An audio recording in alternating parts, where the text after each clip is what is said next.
So what is going on, y'all? So it's a lot going on. I want to talk about some of the housing affordability issues that is plaguing my home state, my home city, and really the entire country of the USA. And it's arguably a bigger problem across the globe, across the world, with shelter. Shelter and housing being considered basic human rights. But before we even can get to that level, I kind of want to go backwards and talk about it too, right? Backwards, in the middle, from the beginning, the whole 9 yards, give you the whole full detailed story.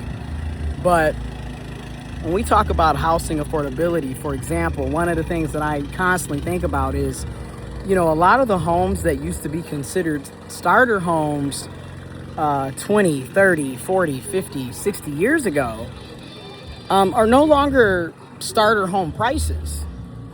When you look at today's starter home prices in the USA, a starter home cost is about $200,000 to $250,000. Basically, you're going to need at least $250,000, $250,000 to afford a starter home based off today's cost of living and inflation in the USA 2026.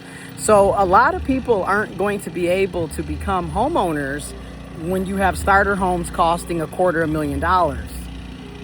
Because in order for you to get a mortgage for $250,000, and mind you, that's considered the low end if we're looking at it from across the country's average for the cost of homes, that's considered the low end, $250,000. So in order for you to get that as a mortgage loan,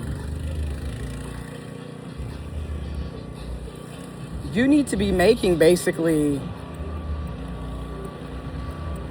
$85,000 to $90,000 a year at the minimum. You need to be making between $85,000 and $90,000 a year, preferably $100,000 or more per year. Because typically you're only allowed to get a mortgage that's up to 3 times your gross income.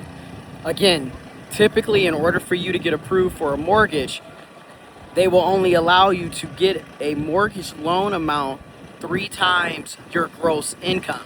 So again, even at $80K, right? 3 times $80K is $240,000.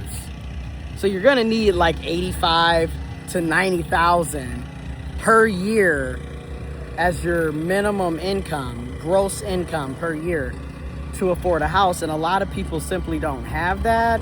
And it makes it where they're ineligible to get approved for that mortgage loan, which leaves a lot of people without homes, without having the option to become a homeowner. And when you don't have homeowners, you don't have property taxes, right? And you don't really have communities, you don't have families. So it ends up being devastating to the community. We need people to become homeowners, but we need to make it affordable, accessible, and attainable.